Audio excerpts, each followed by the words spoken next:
નમસ્તે audience, very warm welcome to you all. આપણે જોઈ રહ્યા છે standard 8 social science chapter number પહેલું આપણું ચાલી રહ્યું છે, ભારતમાં યુરોપિયનો અને અંગ્રેજી શાસનની સ્થાપના. જે લોકો હજુ સુધી પાછળના પાર્ટ્સ નથી જોયા એ લોકોને ખાસ રિક્વેસ્ટ કે પાછળના પાર્ટ્સ જોઈ અને ત્યારબાદ અહીંયા આ લેક્ચરને જે છે એ જોવે. હવે તો કે આપણે સૌથી પહેલાં અત્યાર સુધી આપણે શું જોઈ ગયા તો કે અલગ અલગ વસ્તુ જોઈ ગયા. સૌથી પહેલાં તો ઇન્ટ્રોડક્શન પાર્ટ આપણે જોયું તો ચેપ્ટરનો કે ચેપ્ટર આખું કેવા શું માંગે છે, ત્યારબાદ યુરોપિયન જે છે એ ભારતમાં આવે છે તો એ પાછળના રીઝન્સ શું છે, એટલે કે કારણો શું છે એ વસ્તુ આપણે થોડી ડિસ્કસ કરી ચૂક્યા હતા. ત્યારબાદ ભારતમાં યુરોપિયન પ્રજાઓના આગમન પાછળના કારણોમાં મેં તમને કીધું હતું કે ભાઈ નવો જળમાર્ગ શોધવાની આપણે આ લોકોએ કોશિશ કરેલી હતી, કેમકે સ્થળમાર્ગ જે છે એ ઓલમોસ્ટ બ્લોક થઈ ગયો હતો, બરાબર છે. એ વસ્તુ આપણે ડિટેલમાં ત્યારે જોઈ ગયા હતા. તો નવો જળમાર્ગ શોધ્યો. ત્યારબાદ ભારતમાં યુરોપિયન પ્રજાનું આગમન થાય છે તો કઈ કઈ કંપનીઝ આવે છે અથવા તો કયા કયા દેશની કંપનીઝ જે છે ભારતમાં આવે છે અને રીઝન શું છે, એનું કારણ શું છે, એ વસ્તુ પણ આપણે ઓલરેડી ડિસ્કસ કરી ચૂક્યા હતા. પોર્ટુગીઝો આવે છે, ડચ આવે છે, ડેનિશ, ઇંગ્લિશ, ફ્રેન્ચ, આ બધા લોકો જે છે ખાસ કરીને આવે છે. હવે આપણે નેક્સ્ટ આપણે શું જોવાનું છે તો કે ભાઈ બંગાળમાં અંગ્રેજો, કેમ કે આપણને ખબર છે અત્યાર સુધી આપણે શું આઈડિયા હતો કે ભાઈ જે અંગ્રેજો છે જે ઇંગ્લિશ જે છે બરાબર છે એ ખાસ કરીને ઓલમોસ્ટ જીતી જાય છે. એની પાછળના રીઝન્સ ને કારણોની બધી વસ્તુ આપણે ઓલરેડી ડિસ્કસ કરી ચૂક્યા છે, પણ તેમ છતાં તમને સમજવાની કોશિશ કરું કેમ કે કન્ટિન્યુટી બનાવવા માટે, બરાબર છે. તો આપણને ખબર છે કે ભાઈ પોર્તુગાલીઓ આવ્યા, ડચ આવ્યા, અંગ્રેજો આવ્યા, ડેનિશ આવ્યા, ફ્રેન્ચ આવ્યા. અલગ અલગ ટાઈમમાં આ દેશની અલગ અલગ કંપનીઝ જે છે એ ભારતમાં આવે છે. પહેલાં પણ ભારતનો વેપાર તો મેં તમને હમણાં જ કીધું એમ કે ભાઈ બધા સાથે હતો જ, આ બધા કંપની આ બધા દેશ સાથે ભારતનો વેપાર તો પહેલાંથી હતો જ. પણ પોર્તુગાલીઓ જે છે સૌથી પહેલાં આવે છે, ત્યારબાદ બીજા નંબર ઉપર ડચ આવે છે, બરાબર છે. ઉપર આપણે જોઈએ ઓલરાઈટ, ઉપર આપણે અહીંયા જોઈએ કે સૌથી પહેલાં તો પોર્તુગાલીઓ આવે છે, ત્યારબાદ ડચ આવે છે અને ડચ જે છે એ પોર્તુગાલી ઉપર હાવી થશે. પોર્તુગાલીઓએ શું કર્યું તો કે ભાઈ પોતાનું એક જેને કહે છે કે વર્ચસ્વ બચાવવા માટે થઈને એને મુંબઈને જે છે એને ઇંગ્લેન્ડને દહેજમાં દઈ દીધું, બરાબર છે. આપણે ગઈકાલે આ બધી સ્ટોરી સમજી ગયા હતા. હવે ઇંગ્લેન્ડના રાજાએ એના ખાસ કરીને 10 પાઉન્ડની લીઝ ઉપર આ જે છે એ BEICને દઈ દીધું. હવે શું કરશે તો કે BEIC જે છે ડચ ઉપર હાવી થશે. BEIC એટલે કે બ્રિટિશ ઈસ્ટ ઇન્ડિયા કંપની, બરાબર છે.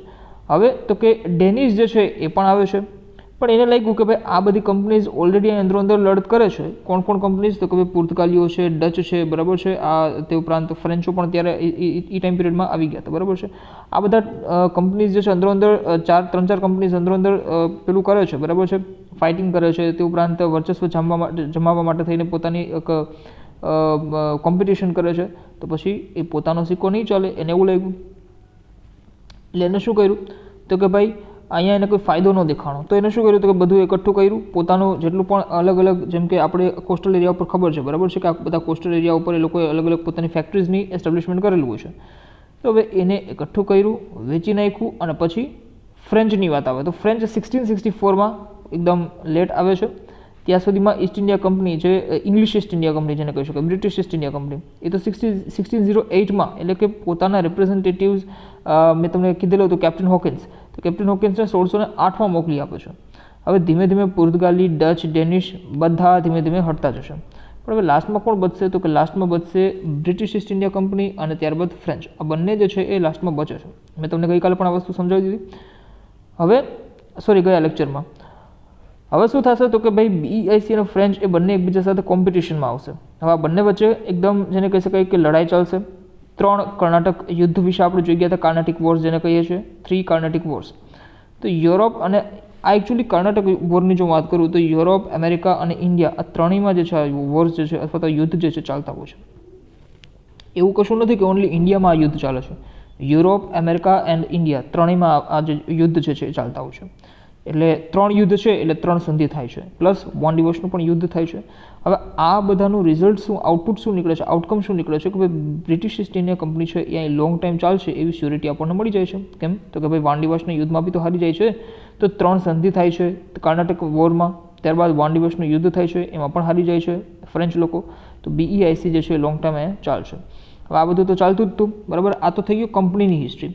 પણ ખાસ કરીને ભારતની પોલિટિકલ હિસ્ટ્રી શું આ ટાઈમ પિરિયડ દરમિયાન કે ભાઈ અંગ્રેજો આવે છે, ફ્રેન્ચ આવે છે, બીજી બધી પણ અલગ અલગ કંપનીઝ જે છે આવે છે અલગ અલગ દેશની, ત્યારે આપણે અત્યાર સુધી એ જ ધ્યાન હોય કે ભાઈ કંપનીનો ઇતિહાસ શું અથવા તો એ દેશનો ભારત સાથેનો ઇતિહાસ શું, પણ ભારતનો સ્વતંત્ર ઇતિહાસ ત્યારે શું હતો, એટલે કે ભારતની પોલિટિકલ હિસ્ટ્રી ત્યારની શું હતી એ વસ્તુ બી તો જોવું પડશે. તો ભારતની પોલિટિકલ સિચ્યુએશન જે છે આ ટાઈમ પીરિયડ દરમિયાન ખૂબ જ આપણને ખરાબ જોવા મળે છે, એક રીતે કહી શકો ડગમગતી જોવા મળે છે, કેમ કે કોઈ સેન્ટ્રલાઇઝ ગવર્મેન્ટ અહીંયા ભારતમાં ત્યારના એ ટાઈમ પીરિયડમાં હતી નહીં. ઇન્ડિયામાં જ્યારે આ કંપનીઝ આવે છે તો તમે એક રીતે તમે જુઓ કે ખાસ કરીને ભારતમાં કોનું શાસન હોય છે તો કે જહાંગીરનું શાસન હોય છે. શાહજહાં, ઔરંગઝેબ આ બધા તાકતવર તો હતા જ. હવે જ્યારે 1707માં ઔરંગઝેબનું જે છે ડેથ થાય છે, મૃત્યુ થાય છે, ત્યારબાદ બ્રિટિશ ઇસ્ટ ઇન્ડિયા કંપની જે છે એકદમ એગ્રેસિવ એટલે કે એક્શન મોડમાં આવે છે.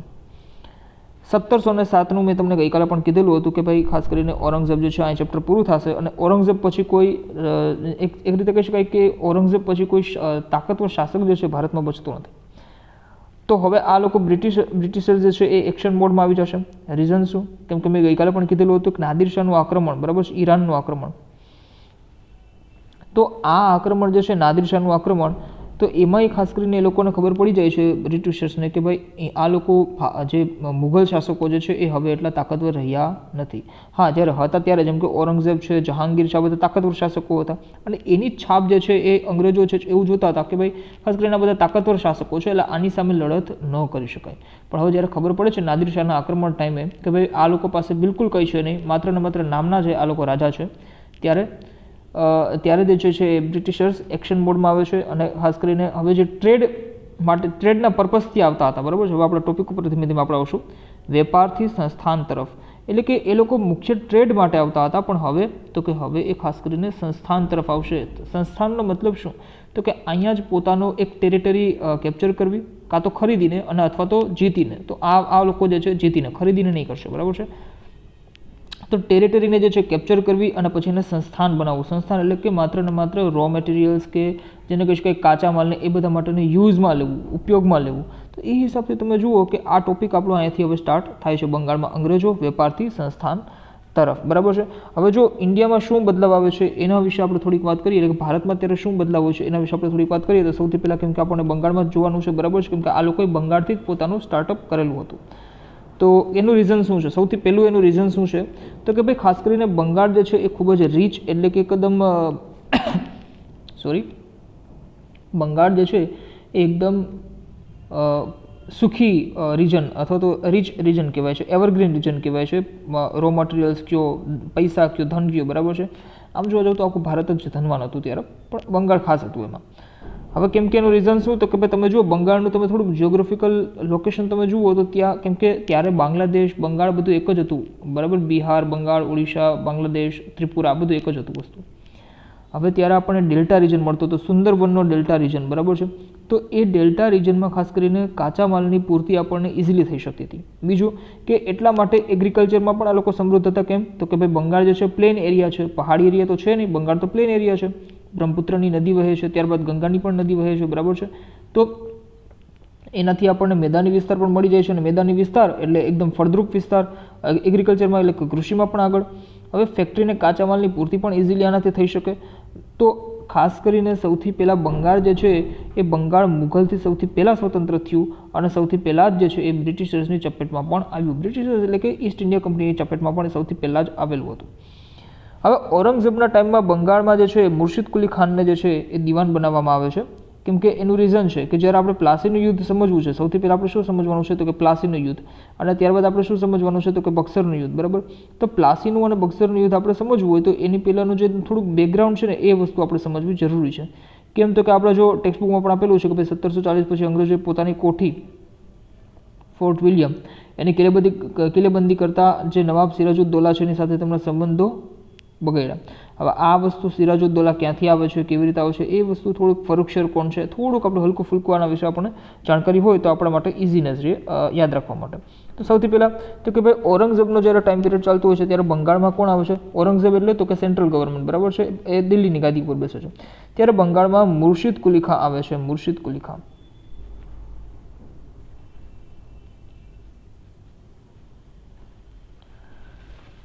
આ જે મુર્શિદ કુલી ખાન છે એ બંગાળનો દિવાન બને છે. અચ્છા, એક વસ્તુ અહીં ખાસ યાદ રાખવાની કે દિવાન વર્ડ જ્યારે પણ આવશે ત્યારે દિવાન જે છે એ કોણ હોય છે તો કે એ ટેક્સ કલેક્શનનું કામ કરશે અથવા તો રેવન્યુ ડિપાર્ટમેન્ટનું એ કામ કરશે એવું આપણે કહી શકીએ. એટલે કે એને શું કરવાનું તો કે ભાઈ ટેક્સ કલેક્ટ કરવાનું. બંગાળના જે રાજાનો કહી શકાય, બરાબર છે. ઘણા બધા લોકો મુર્શિદ કુલી ખાનને રાજા કહેતા હોય છે, રાજા નથી, એ દિવાન છે. અને એનું મુખ્ય કામ છે ટેક્સ કલેક્ટ કરવાનું, બરાબર છે. ટેક્સ કલેક્શનનું મુખ્ય કામ છે એનું. અને ઔરંગઝેબ સુધી આ ટેક્સને પહોંચાડવું, કરને પહોંચાડવું, બરાબર છે. હવે ફર્રુખશાહ જે છે એ જ્યારે બીમાર હતો ત્યારે એક જેને કહી શકાય કે ડૉક્ટરને બોલાવેલો હતો, યાદ કરો, કેમ કે મેં તમને ગઈકાલે બી સ્ટોરી કીધેલી હતી કે કોઈ ભારતના વૈદ્યથી જે છે ઠીક નહોતું થતું. ત્યારે ફર્રુખશાહ જે છે એ બ્રિટિશર્સના જે ડૉક્ટર્સ હોય છે એનાથી ઠીક થઈ જાય છે. તો એકદમ ખુશ થઈ જાય છે ફર્રુખશાહ, અને એને શું કરે છે તો કે ભાઈ, એટલે કે અંગ્રેજોને શું આપે છે તો કે ભાઈ 3000 રૂપિયા દીવો અને ખાસ કરીને ફ્રીમાં ટ્રેડ કરો, એટલે કે વેપાર કરવો. એટલે કે પહેલાં જે એનું રીઝન છે કે બંગાળ જે છે એ ખૂબ જ સમૃદ્ધ છે. બંગાળ સમૃદ્ધ છે તો ત્યાં આગળથી તમે વેપારના બાને ઘણી બધી રકમ એકઠી કરી શકો છો, પણ નહીં. ફર્રુખશાહ એકદમ ખુશ થઈ ગયા અને ફ્રી ટ્રેડની પરમિશન દઈ દીધી. 3000 રૂપિયા તો કોઈ કહેવાય જ નહીં, બરાબર છે. 3000 રૂપિયા પર યર, પર મંથ બી નહીં, પર યર. એટલે રીતે જુઓ કે ભાઈ જ્યાં 3000 કરોડ રૂપિયા લઈ શકાય એવી જગ્યાને માત્ર ને માત્ર 3000 રૂપિયા, બરાબર છે. તો એટલા રૂપિયામાં વેપાર કરવાની પણ છૂટ આપી દીધી. હવે આ મુર્શિદ કુલી ખાન જ્યારે બંગાળનો પેલો દિવાન બને છે તો એ ટાઈમ પિરિયડમાં, કેમ કે એનું રીઝન છે કે મુર્શિદ કુલી ખાન બંગાળનો દિવાન બને છે, એટલે એક રીતે તમે જો કહી શકાય કે એ જેને કહી શકાય કે આગળ જતાં સુબેદાર પણ બનશે. હવે સુબેદાર બને છે એટલે સૌથી પહેલો સ્વતંત્ર શાસક એટલા માટે કહેવાય છે, બરાબર છે. હવે જો એની પાસે, કેમ કે સુબેદાર ભાઈનો પહેલા દિવાન હતો, એમાંથી સુબેદાર બનશે, સુબેદાર બનશે એટલે સ્વતંત્ર શાસક કહેવાનો. હવે એની પાસે ડિસિઝન મેકિંગની પાવર આવી ગઈ, એટલે સૌથી પહેલું કામ એનું શું કર્યું તો કે ભાઈ મુર્શિદાબાદને કેપિટલ બનાવી, બરાબર છે. પહેલાં ક્યાં હતું તો કે ઢાકા હતું. ઢાકા જે અત્યારે બાંગ્લાદેશ છે, બાંગ્લાદેશ એની રાજધાની ઢાકા છે, તો એની રાજધાની હતી, પણ ઢાકામાંથી ચેન્જ કરી અને મુર્શિદાબાદ ઉપર આવી ગયો, શિફ્ટ થઈ ગયા લોકો, બરાબર છે. રાજધાની બની ગઈ.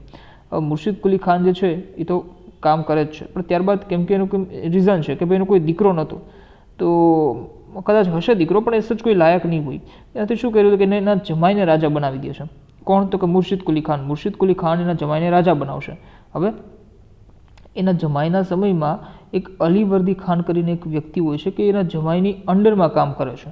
જો યાદ રાખજો કે એ કોઈ રાજા નથી હોતો, પણ જમાઈની અંડરમાં કામ કરે છે અલીવર્દી ખાન. હવે જો તમે, કેમ કે એનું રીઝન છે ધીમે ધીમે એ બંગાળનો હેડ બની જશે, કેમ કે સૌથી વધારે કામ એ કરે છે, રાજાની અંડરમાં કામ કરે છે. રાજા એકચ્યુઅલી જમાઈ જે છે એ એકચ્યુઅલી માત્ર ને માત્ર નામ માત્રનો રાજા હતો, એક જેને કહી શકાય નોમિનલ હેડ હતો. રિયલ હેડ કોણ હોય છે તો અલીવર્દી ખાન. અલીવર્દી ખાન હવે ફાઇનલી બંગાળનો હેડ બની જશે. સેનામાં પણ સારું કામ કરે છે, તે ઉપરાંત બીજા એગ્રીકલ્ચરમાં પણ સારા કામ કરે છે. આ બધા કામ તો કરે જ છે. હવે આ જેની અલીવર્દી ખાનની મેં વાત કરી, અલીવર્દી ખાનને કોઈ પણ દીકરો હતો નહીં, બરાબર છે. માત્ર 3 દીકરી હતી. કદાચ કોઈ હિસ્ટ્રીમાં જોયું હોય, સાંભળેલું હોય તો એને યાદ હશે. તો 3 દીકરી હતી, એમાંથી સૌથી નાની દીકરી છે એનો દીકરો સિરાજુદ્દૌલા. હવે આ સિરાજુદ્દૌલા જે છે એ ખાસ કરીને એક જેને કહી શકાય કે બંગાળનો નવાબ બનશે આગળ જતા. કેમ કે તમે જુઓ, હવે આ વસ્તુ થાય છે એટલે બાકી બંને દીકરી જે છે એના છોકરાઓ એની સામે વિદ્રોહ કરશે, લડાઈ કરશે, કેમ કે એનું રીઝન છે કે ભાઈ ખાસ કરીને નાનાની પ્રોપર્ટી ઉપર એવું કહે છે કે બધાનો હક હોય. પણ આ તો માત્ર ને માત્ર એક જ દીકરા એટલે કે સિરાજુદ્દૌલા જે છે એને જ માત્ર ને માત્ર બધો હક આપી દીધો, એટલા માટે બધા વિદ્રોહ ને બધી વસ્તુઓ ચાલશે. પણ એની ઇન્ટરનલ મેટર હતી. 3 કર્ણાટક વોર્સનું મેં તમને કીધું હતું, બરાબર છે. એમાં જો સૌથી લાસ્ટમાં 1756 to 1763 માં જે સપ્તવર્ષીય યુદ્ધ ચાલે છે, બરાબર છે. કોની વચ્ચે ચાલે છે તો કે ભાઈ બ્રિટિશર્સ અને ફ્રેન્ચ ઈસ્ટ ઇન્ડિયા કંપની, અથવા તો જેને કહીશ કે બ્રિટિશ ઈસ્ટ ઇન્ડિયા કંપની અને ફ્રેન્ચ ઈસ્ટ ઇન્ડિયા કંપની, આની વચ્ચે સપ્તવર્ષીય યુદ્ધ ચાલે છે. ત્યારે આ બંને કંપની જે છે એ બધી જગ્યાએ કિલ્લેબંધી કરવા લાગે છે. એટલે કે જ્યાં જ્યાં ફેક્ટરીઝ હતી એ બધી જ જગ્યાએ કિલ્લેબંધી કરાય. એટલે કે હવે બંગાળમાં પણ કરશે, બધી જગ્યાએ કરશે, એટલે બંગાળમાં પણ કરે છે. બંગાળમાં ત્યારે સિરાજુદ્દૌલા હોય છે. એટલે હવે સમજો ને કે સિરાજુદ્દૌલાની આપણે આટલી બધી વસ્તુ શું કામ લીધી. હવે પાછા કંપનીના ઇતિહાસ તરફ આપણે આવી જાય તો સ્વિચ થઈ જાય, મતલબ, બરાબર છે. તો હવે જ્યારે સિરાજુદ્દૌલાનું શાસન હોય છે ત્યારે આ લોકો બધાનું ફેક્ટરી બનાવવાનું કામ ને બધી ફેક્ટરી શું કિલ્લેબંધી કરવાનું કામ ને બધી વસ્તુ ચાલુ હોય છે. એટલે હવે સિરાજુદ્દૌલા છે, કેમ કે ત્યાંનો નવાબ હોય છે, બરાબર છે, એટલે એ કિલ્લેબંધી કરવાની ના પાડી દે છે, પણ આ લોકોએ તેમ છતાં કિલ્લેબંધી કરી. હવે આપણને ખબર છે કે ભાઈ રાજા જે છે એની મનાઈ હોય તેમ છતાં તમે આગળ કામ કરો તો શું થશે તો કે ભાઈ રાજા જે છે એને કિલ્લે મતલબ તોડફોડ કરી નાખશે. એટલે જે બંગાળનો ફોર્ટ વિલિયમ છે એ સિરાજુદ્દૌલાએ પોતાને કબજે કરી નાખ્યો. ફોર્ટ વિલિયમ મેં તમને યાદ કરું, કીધું હતું લાસ્ટ લેક્ચરમાં કે એક 3 કિલ્લા મુખ્યત્વે ભારતમાં બને છે, બોમ્બે પ્લસ જેને કહી શકાય કે મૈસૂર, અને ત્યારબાદ પેલું આપણે બંગાળ, બરાબર છે. ત્યાં 3 કિલ્લા આપણને બને છે. તો ફોર્ટ વિલિયમનો કિલ્લો જે છે એ બંગાળમાં છે. તો બંગાળનો જે ફોર્ટ વિલિયમ કિલ્લો છે એ સિરાજુદ્દૌલાએ પોતાનો કબજો કરી નાખ્યો છે. હવે આ વાતથી BEICને પ્રોબ્લેમ થશે, કે બ્રિટિશ ઇસ્ટ ઇન્ડિયા કંપનીને પ્રોબ્લેમ થશે. હવે 1756 જૂનમાં સિરાજે ખાસ કરીને સિરાજુદ્દૌલા છે એના કિલ્લો કબજે કરેલો હોય છે, બરાબર છે, જૂન મહિનો. અને માત્ર ને માત્ર 6 મહિનાના ટાઈમ પીરિયડમાં, એટલે કે જેને કહી શકાય કે જાન્યુઆરી 1757 જાન્યુઆરી, આ ટાઈમ પીરિયડમાં રોબર્ટ ક્લાઇવ જે છે એ ખાસ કરીને પાછો આ કિલ્લાને છીનવી લે છે. આ એક જેને કહી શકાય કે પ્લાસીના યુદ્ધનું કારણ બને છે. તો હવે પ્લાસીના યુદ્ધનું મુખ્ય કારણ એક આ મેઇન મુખ્ય રીઝન છે કે પેલા કિલ્લેબંધી કરી. એ કિલ્લેબંધી કોના માટે કરી? તો કે ભાઈ સપ્તવર્ષીય યુદ્ધ ચાલતું હતું ને એટલા માટે. પણ આપણને ખબર છે કે ભાઈ સિરાજુદ્દૌલાએ જે છે એ ખાસ કરીને મનાઈ કરી દીધી, કેમ કે જમીન કોની હતી? તો કે ભાઈ બંગાળના નવાબની, બરાબર છે. અને બંગાળના નવાબનું શાસન હતું ને કોઈના પણ શાસનની અંડરમાં તમે કિલ્લેબંધી કરી ન શકો. પણ તેમ છતાં આ લોકો ન માન્યા અને ફાઇનલી જેને કહી શકાય કે બ્રિટિશર્સને પ્લાસીનું યુદ્ધ થવા પાછળનું મુખ્ય બેકગ્રાઉન્ડ જે છે એ આ બની જાય છે. હવે આપણને આઈડિયા છે સૌથી પહેલાં આપણે પ્લાસીના યુદ્ધની જો વાત કરીએ તો સોરી 50,000 સૈનિકોની જેને કહી શકાય સેના લઈને સિરાજુદ્દૌલા યુદ્ધ માટે જાય છે. ત્યારે BEIC પાસે માત્ર ને માત્ર 3,000, કેટલા? તો કે ભાઈ 3,000 સૈનિકો હોય છે. તો એક રીતે ઘણી જગ્યાએ 300, 3,000 વોટએવર જે પણ નંબર લખેલા હોય છે, બટ એક આપણને માઇન્ડમાં એક ક્લિયરિટી રાખવી કે ભાઈ 50,000 સૈનિકો હોય એની સામે 300 કયો કે 3,000 કયો, બધી વસ્તુ એક જ કહેવાય. તો આટલા સેનામાં ડિફરન્સ હોવાને છતાં પણ માત્ર ને માત્ર BEIC જે છે જીતી જાય છે. એનું રીઝન શું? તો કે ચીટિંગથી જીતી જાય છે. ચીટિંગ, બરાબર છે, ફ્રોડ કરીને જીતી જાય છે. શું? તો કે ભાઈ મીર જાફર જે છે અને પ્લસ જગત શેઠ, એક જગત શેઠનું બી નામ આવે છે, બરાબર છે. મીર જાફર કોણ હોય સૌથી પહેલાં? તો કે મીર જાફર જે છે સેનાપતિ હોય છે, એક રીતે કહી શકો કે ચીફ હોય છે, બરાબર છે, આર્મીનો ચીફ હોય છે. અને જગત શેઠ જે છે એ બંગાળનો બેન્કર હોય છે. હવે આ બંનેની ગદ્દારી જે છે એ બહુ ભારી પડી જાય છે આના ઉપર, સિરાજુદ્દૌલા ઉપર. તો BEIC શું કરશે? તો કે ભાઈ એ મીર જાફર એટલે કે સેનાપતિ જે છે એને એક લાલચ આપશે કે ભાઈ જો અમારી ટીમમાં આવી જશો, તમે અમારી સાથે લડશો, અથવા તો જેને કહી શકાય સિરાજુદ્દૌલાને ગદ્દારીમાં અમારો સાથ દેશો, તો જે મીર જાફર છે એને ખાસ કરીને સેનાપતિમાંથી રાજા બનાવવામાં આવી જશે. તો એવી લાલચ આપી. એટલે એકચ્યુઅલી BEIC, બરાબર, બ્રિટિશ ઇસ્ટ ઇન્ડિયા કંપની, અને એની સાથે કોણ હતું? તો કે ભાઈ એની સામે કોણ હતું? તો કે ભાઈ સિરાજુદ્દૌલા, બરાબર છે. આ રીતના એકચ્યુઅલી હતું. હવે BEICની સાથે જો મીર જાફર ભળી જાય, બરાબર છે, જો મીર જાફર ભળી જાય તો આ સિરાજુદ્દૌલા જ્યારે હારશે એટલે હટશે, તો એની જગ્યાએ મીર જાફર જે છે એને શાસનમાં બેસાડવામાં આવશે. આ રીતના વાત હતી BEICની. તો ફાઇનલી કેમ કે પોતે પેલો જેને કહી શકાય મીર જાફર, જગત શેઠ આ બધા લાલચુ વ્યક્તિઓ હતા, તો એને ગદ્દારી કરી દીધી. હવે શું થશે? તો કે ભાઈ શરત, કેમ કે BEIC જીતી જાય છે, તો હવે BEICની શરત મુજબ બંગાળનો નવો નવાબ જે છે મીર જાફર બનશે. ઘણા લોકોને ક્વેશ્ચન થાય કે મીર જાફર BEIC જીતે છે કેવી રીતે 50,000ની સેના સામે? તો 50,000ની જે સેના હતી એ 50,000માંથી 5 વ્યક્તિઓ બી જે છે એ લડવા માટે તૈયાર ન થયા, અને એ રીતે ખાસ કરીને યુદ્ધના ભૂમિ ઉપર 3,000 સૈનિકો મીર જાફરને મારી નાખે છે. તો આ રીતના મીર જાફર મરી જાય છે. હવે તો કે મેં જેમ કીધું એમ કે ભાઈ BEICની શરત મુજબ બંગાળનો નવો નવાબ કોણ બનશે? તો કે મીર જાફર બનશે. મીર જાફર જે છે ખૂબ જ મૂર્ખ હતો. એને શું કર્યું? BEIC શું કર્યું? તો કે હવે 2-3 વર્ષો સુધી ખૂબ પૈસા લૂંટશે.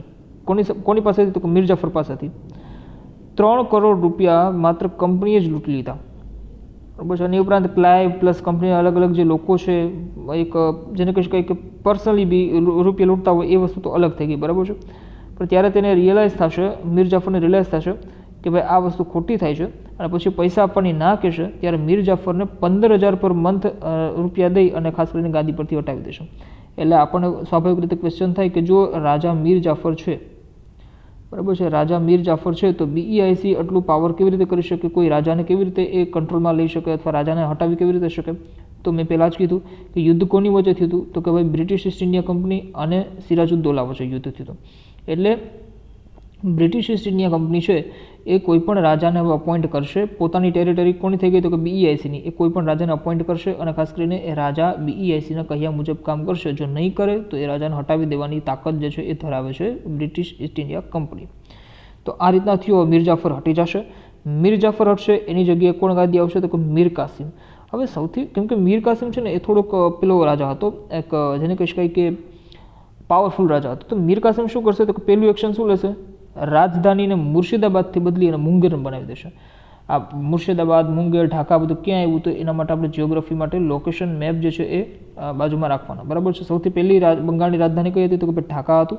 ત્યારબાદ સેકન્ડ મુર્શિદાબાદ આવ્યું અને હવે મુર્શિદાબાદથી બદલીને પણ જેને કહી શકાય કે મીર કાસિમ કોને કરશે તો કે મુંગેર જે છે એને રાજધાની બનાવી દેશે. હવે કંપની જે છે એને ખાસ કરીને કંપની એનું રીઝન શું હતું, રાજધાની બદલાવાનું રીઝન શું મીર કાસિમનું તો કે ભાઈ કંપની ઉપર કંટ્રોલ લાવવા માટે. કેમ તો કે પહેલાં ખાસ કરીને મુર્શિદાબાદ એની કેપિટલ હતી તો હાલતન ચાલતે એ લોકો આવી શકે. તો મીર કાસિમે થોડુંક દિમાગ લગાવ્યું કે ભાઈ મુંગેર જે છે એ ઘણું બધું ડિસ્ટન્સમાં આવી જાય છે, તો મુંગેરને રાજધાની બનાવો, ત્યાં રાજપાટ કરો, બરાબર છે. શાંતિથી કોઈ તમને અંગ્રેજો નડશે નહીં અને અંગ્રેજો કદાચ આવશે પણ ખરા તો એ વીકમાં એક વખત અથવા તો મહિનામાં એક વખત આવી શકે, બાકી રેગ્યુલર આવી ન શકે. એ ટાઈમ પીરિયડમાં ટ્રાન્સપોર્ટેશન ફેસિલિટીઝને આ બધી વસ્તુ તો હતી નહીં, બરાબર છે. પ્લસ જેને કહી શકાય કે બીજું એને શું એક્શન લીધું મીર કાસિમે, બીજું મહત્વનું એક્શન શું લીધું તો મહત્વનું એક્શન લીધું એને ટેક્સ ફ્રી. એનું રીઝન છે કે બહુ પહેલાંના ટાઈમથી જ જે છે અંગ્રેજોને ટેક્સ ફ્રી બધી વસ્તુ મળતી હતી. હવે ટેક્સ ફ્રી તો પહેલેથી હતું જ, પ્લસ આ જે લડાઈ થઈ પ્લાસીનું યુદ્ધ થયું, BIC જીતી ગઈ એટલે 24 પરગણાની જે જમીન જે છે લઈ લીધી હતી. એટલે હવે એની પાસે કોઈ કમાન્ડનું સાધન તો બરાબર છે, જેને કહી શકાય કે પરગણાની જમીન લઈ લીધી એટલે કમાણીનું સાધન બી એની પાસે આવી ગયું, તો મારી ટેક્સ ફ્રી પણ બંધ, બરાબર છે. હવે જેટલું પણ કમાશે ને એટલું 9% ટેક્સ લેવાશે. પણ કેમ કે ફરૂખ શેરના ટાઈમથી જ ટેક્સ જે છે ફ્રી હતું તો કંપની ટેક્સ નહીં દે એવું કંપનીએ કીધું. એટલે મીર કાસિમે શું કર્યું તો કે ભાઈ ભારતીય વ્યાપારી જે છે, બરાબર છે, ઇન્ડિયન વ્યાપારી જે છે ઇન્ડિયન ટ્રેડર્સ જે છે એને પણ ટેક્સ ફ્રી કરી દીધા. એટલે આનાથી શું થશે તો કે બે વસ્તુ જે છે એ ઇક્વાલિટીમાં આવી જશે. ઇન્ડિયન ગુડ્સ જે છે અને બ્રિટિશ ગુડ્સ છે એ બંને બરાબરીમાં આવી જશે. હવે લોકો સૌથી વધારે ખરીદવાનું શું પસંદ કરશે તો કે ભારતીય સામાન વધારે ખરીદવાનું પસંદ કરશે. કેમ તો કે ભારતીય સામાનની ક્વોલિટી જે છે એ બ્રિટિશ સામાનની ક્વોલિટી કરતાં બહુ ઊંચા સ્તરની હતી. કેમ કે બ્રિટિશ સામાન જે છે એ ફેક્ટરીમાં ને ત્યાં બધી રીતે તૈયાર થઈને આવતો, જ્યારે આ હાથેથી તૈયાર થતો. આપણને આઈડિયા છે કે ગમે એટલું મશીનનું ડેવલપમેન્ટ થાય પણ હાથની કમ્પેરિઝન તો ન જ કરી શકાય. તો એ રીઝન છે કે એક રીતે તમે જોવા જાઓ તો ભારતીય સામાન જે છે એનું વેચાણ જે છે વધવા માંડ્યું, તો બ્રિટિશર્સને જેને કહી શકાય ડેફિસિટ થવા લાગ્યું, બરાબર છે. તો હવે જેને કહી શકાય કે આ વસ્તુ ટેક્સ ફ્રી વાળી વસ્તુ જે છે, બરાબર છે, કે બધા માટે સમાન ટેક્સ અથવા તો જેને કહી શકાય ટેક્સ ફ્રી બધી વસ્તુ ઇન્ડિયન્સ અને બ્રિટિશ બંને માટે. તો હવે શું કરશે તો કે ભાઈ અંગ્રેજો જે છે એ ચડાઈ કરશે, મીર કાસિમને પાછું જેને કહી શકાય જવું પડશે. તો મીર કાસિમ જે છે એ શું કરશે, જતાં પહેલાં એક પ્લાન કરે છે, જવું પડશે એનો મતલબ શું તો કે જે રીતના પેલાને કાઢ્યો હતો, બરાબર છે, એવી રીતે મીર કાસિમને પણ પાછો કાઢવાનું પ્લાનિંગ કરશે બ્રિટિશ ઈસ્ટ ઇન્ડિયા કંપની. હવે તો કે મીર કાસિમ જે છે સૌથી પહેલાં પ્લાન બનાવશે, એક સંગઠન બનાવશે. આ સંગઠનમાં કોણ કોણ હોય છે તો કે ભાઈ સુજાઉદ્દૌલા હોય છે, જો મીર કાસિમ તો છે જ, બરાબર છે, Mir Kasim plus Shujauddaula plus Shah Alam II. હવે આ સુજાઉદ્દૌલા કોણ હોય છે તો કે ભાઈ અવધનો નવાબ હોય છે, અને આ શાહ આલમ II કોણ હોય છે તો કે ભાઈ મુઘલ શાસક હોય છે. તો મુઘલ શાસક, અવધનો શાસક અને મીર કાસિમ, બરાબર છે. મુઘલ શાસક એટલે કે ભારતનો શાસક, બરાબર છે, શાહ આલમ II, ત્યારે શાહ આલમ II હતો, અને બંગાળનો નવાબ મીર કાસિમ. આ ત્રણેય એક સંગઠન બનાવે છે અને ખાસ કરીને ત્રણેય ભેગા થઈ અને બક્સરનું યુદ્ધ કરશે. પ્લાસીનું યુદ્ધનું તો પતી ગયું, બરાબર છે, પછીની સ્ટોરી પણ મેં તમને કહી દીધી. હવે બક્સરનું યુદ્ધ આવશે તો BEIC સાથે અને પ્લસ એની સામે આ 3 જણા. આમાં BEIC જીતી જાય છે, પણ રિયાલિટીમાં BEIC જીતે છે, કોઈ ચીટિંગથી નથી જીતતી, બરાબર છે. હવે કેમ કે બક્સરના યુદ્ધમાં જીતી જાય છે એટલે ધીમે ધીમે પૂરા ઇન્ડિયામાં જે છે એ આગળ આવશે, કેમ કે બંગાળ ઓલમોસ્ટ એને કેપ્ચર કરી લીધું છે BEIC. અને આ હારમાં મીર કાસિમ જે છે ભાગી જાય છે, ત્યારબાદ એની હત્યા કરવામાં આવે છે અને બંગાળનું ચેપ્ટર અહીંયા ઓલમોસ્ટ ક્લોઝ થઈ જાય છે, બરાબર છે. હવે સુજાઉદ્દૌલા જે મેં તમને કીધું કે ભાઈ અવધનો નવાબ, તો એની સાથે એક સંધિ થાય છે. એકચ્યુઅલી તમે જુઓ કે આ સંધિ જે છે એ ઇલાહાબાદની સંધિ કહેવાય છે, કે એમાં મુઘલ શાહ આલમ અને અવધનો નવાબ સુજાઉદ્દૌલા બંને સાથે સંધિ થાય છે. શું સંધિ થશે તો કે સુજાઉદ્દૌલા જે છે એની સાથે સંધિ થશે કે ભાઈ ચુનારનો કિલ્લો BEIC લઈ લેશે, પ્લસ 50 લાખ રૂપિયા BEIC લેશે, પ્લસ અવધના એરિયામાં ઇલાહાબાદ પણ બ્રિટિશર્સ લઈ લેશે.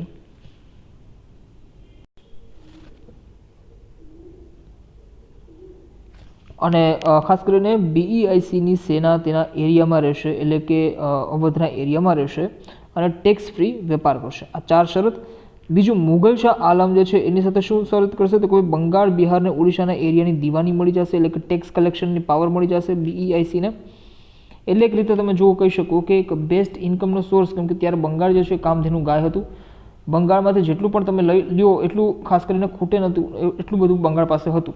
તો એ વસ્તુ જે છે એ ખાસ કરીને BEICને મળી જશે, ટેક્સ કલેક્શનની પાવર. બાકી રાજબાજ કરવાનું કામ બીજાનું, પણ ટેક્સ કલેક્શનની પાવર મુઘલ શાહ આલમ પાસેથી લઈ લીધી, મતલબ દીવાની એને મળી ગઈ, બરાબર છે. તો આ રીતના આખું જે અંગ્રેજો જે છે એ બંગાળમાં વેપારથી સંસ્થાન તરફ આવે છે એનું આખું સ્ટોરી થ્રુ મેં તમને કહી દીધું, બરાબર. કઈ રીતે ટ્રેડ કરવા આવ્યા હતા અને આ થઈ ગયું સંસ્થાન. બંગાળ જે છે એક પ્રકારે સંસ્થાન થઈ ગયું. સંસ્થાન એટલે કે કોઈ એવી વિદેશી તાકાત કે જે જગ્યા ઉપર આવે છે, સ્થાન ઉપર આવે છે અને એ સ્થાનનો ઉપયોગ માત્ર ને માત્ર પૈસા મેળવવામાં અથવા રો મટીરિયલ્સ મેળવવામાં અને લોકોની ઉપર શાસન કરવા માટેનો ઉપયોગ કરે છે, અને સંસ્થાન કહીશું, સંસ્થાનવાદ કહીશું એના પર. તો આ રીતના છે. ટેક્સ્ટબુકમાં આપણે જોઈએ, વાંચીએ કે શું આપણને કહેવા માંગે છે. તો ભાઈ, અંગ્રેજોએ બંગાળમાં પોતાની પ્રથમ કોઠી ઈસવીસન 1651માં સ્થાપી. ફેક્ટ છે, યાદ રાખી લેવાનું. 1717માં સમ્રાટ ફર્રુખશરે તેમને બંગાળ, બિહાર અને ઓડિશામાં મુક્ત વેપાર કરવાની મંજૂરી આપી અને કલકત્તાના આસપાસના અન્ય ક્ષેત્રો પણ ભાડે લેવા અનુમતિ આપી દીધી. 1740 પછી અંગ્રેજોએ પોતાની કોઠી ફોર્ટ વિલિયમને કિલ્લેબંધી કરતા બંગાળના નવાબ સિરાજુદ્દૌલા સાથે તેમના સંબંધો કટુતાપૂર્ણ બન્યા. સિરાજુદ્દૌલાએ 15 જૂન 1756ના રોજ ફોર્ટ વિલિયમ પર આક્રમણ કરી અંગ્રેજોને હરાવી દીધા. હવે પ્લાસીનું યુદ્ધ થશે 1757માં. કલકત્તામાં અંગ્રેજોની હારના સમાચાર મદ્રાસ એટલે કે ચેન્નઈ પહોંચ્યા. અંગ્રેજોએ બહુ ઝડપથી ક્લાઇવના નેતૃત્વ નીચે એક સેનાને કલકત્તા એટલે કે કોલકાતા ત્યારે કહેવાતું હતું ત્યાં મોકલી. નવાબના વિશ્વાસુ માણેકચંદે લાંચ લઈ કલકત્તા અંગ્રેજોને સોંપી દીધું. અંગ્રેજોએ હવે કૂટનીતિનો આશરો લઈ દો, જેમાં લાંચ મુખ્ય હતી. તેને નવાબના મુખ્ય સેનાપતિ મીર જાફરને નવાબ બનાવવાનું વચન આપી તેનો ટેકો મેળવ્યો, એટલે કે સપોર્ટ મેળવ્યો. સાથે સાથે બંગાળના મોટા શાહકારો જગત શેઠ, રાયદુર્લભ અને અમીચંદને પણ પોતાની તરફેણમાં લીધા હતા. માર્ચ 1757માં ફ્રેન્ચ વસાહત પર અંગ્રેજોએ આક્રમણ કરી નવાબના સાર્વભૌમત્વને પડકાર્યું. 23 જૂન 1757ના રોજ ક્લાઇવના નેતૃત્વ હેઠળ અંગ્રેજ સેના અને નવાબની સેના વચ્ચે મુર્શિદાબાદ પાસે આવેલા પ્લાસી નામના સ્થળે યુદ્ધ થયું. નવાબના સેનાપતિઓએ અંગ્રેજોનો મુકાબલો કર્યો, પણ મીર જાફરના વિશ્વાસઘાતને કારણે નવાબની સેના હારી ગઈ. મીર જાફરને નવાબે બનાવવામાં આવ્યો અને સિરાજુદ્દૌલાને પકડી તેની હત્યા કરવામાં આવી. અંગ્રેજોને નવાબે 24 પરગણાની વિસ્તારની જાગીર આપી, જેમાં આપણે આ બધી વસ્તુ ડિસ્કસ કરી ચૂક્યા છે, બરાબર છે. એટલે માત્ર વાંચું છું. અને જકાત વગર વેપાર કરવાની પણ છૂટ આપી હતી. પ્લાસીના યુદ્ધ પછી સમગ્ર બંગાળ અંગ્રેજોના અધિકારમાં આવી ગયું અને અહીંયાથી તેઓ વેપારમાંથી સંસ્થાનના માલિક બન્યા. એટલું જ નહીં, પણ ભારતના વિજયનો માર્ગ અહીંયાથી જ શરૂ થયો, જેણે ઈસવીસન 1818 સુધીમાં સમગ્ર ભારત અંગ્રેજી શાસન હેઠળ પરિવર્તિત થઈ ગયું, બરાબર. બીજું, બક્સરનું યુદ્ધ. તો 1764માં બક્સરનું યુદ્ધ થાય છે. બંગાળના નવાબ મીર કાસિમે અવધના નવાબ અને મુઘલ સમ્રાટ સાથે મળી અંગ્રેજોને ભારતની બહાર હાંકી કાઢવા માટેની યોજના બનાવી. આ ત્રણેયની સેના 50,000 જેટલા સૈનિકોની બનેલી હતી, જ્યારે કંપનીની સેના 7,072ની હતી. મેજર મનરોના વડપણ હેઠળ, બરાબર છે, આ યાદ રાખવાનું, મેજર મનરો. ભારતના 3 શાસકો સાથે બક્સરનું યુદ્ધ 22 ઓક્ટોબર 1764માં થયું. અંગ્રેજો જીતા અને પ્લાસીનો નિર્ણય દ્રઢ બન્યો. એકસાથે 3 સત્તાઓને હરાવનારા અંગ્રેજોનો પડકાર કરાવવાવાળું ભારતમાં હવે કોઈ જ નહોતું. બક્સરના યુદ્ધથી અંગ્રેજોને બંગાળ, બિહાર અને ઓડિશાની દીવાની અધિકારો પ્રાપ્ત થયા, બરાબર છે. મેં તમને કીધું કે ભાઈ એક એગ્રીમેન્ટ થયો, એટલે કે તેઓ વિધિસરના માલિક બન્યા, જ્યારે વહીવટી જવાબદારી નવાબના શિરે રાખી. આથી દ્વિમુખી શાસન પદ્ધતિ જે છે અહીંયા અમલમાં આવી, ડ્યુઅલ, જેને કહી શકાય ડ્યુઅલ એડમિનિસ્ટ્રેટિવ સિસ્ટમ, બરાબર છે. તો અહીંયા સુધી આપણે આજે રાખીએ છીએ અને આ વસ્તુ જે છે એ ખૂબ જ ઇમ્પોર્ટન્ટ હતી. સ્ટોરીના ફોર્મમાં મેં તમને સમજવાની કોશિશ કરી. ટેક્સ્ટબુકમાં જે રીતના આપેલું છે આપણને એ જ વસ્તુને મેં સ્ટોરી ફોર્મમાં મેં તમને અલગ રીતે સમજાવવાની કોશિશ કરી અને એ વસ્તુ આપણે સમજી ગયા. નેક્સ્ટ, કેમ કે હવે બંગાળ જે છે એ ખાસ કરીને બંગાળ સુધી આ લોકો પહોંચી ગયા હતા. હવે ધીમે ધીમે મૈસૂરના વિગ્રહ થશે, બરાબર છે, અને મરાઠા સાથે પણ યુદ્ધ થશે. તો આ રીતના અંગ્રેજો જે છે ઓલમોસ્ટ ભારતના એરિયામાં જે છે એ પહોંચી જાય છે અને પછી અંગ્રેજ શાસન વહીવટતંત્ર આપણે જોશું કે એમાં પછી સરકારનું માળખું કેવું હતું વગેરે વગેરે, બરાબર છે. તો આ રીતે આપણે આજે સમજવાની કોશિશ કરી. Thank you so much for watching this lecture. મળીએ નેક્સ્ટ લેક્ચરમાં. Stay connected with me. Thank you.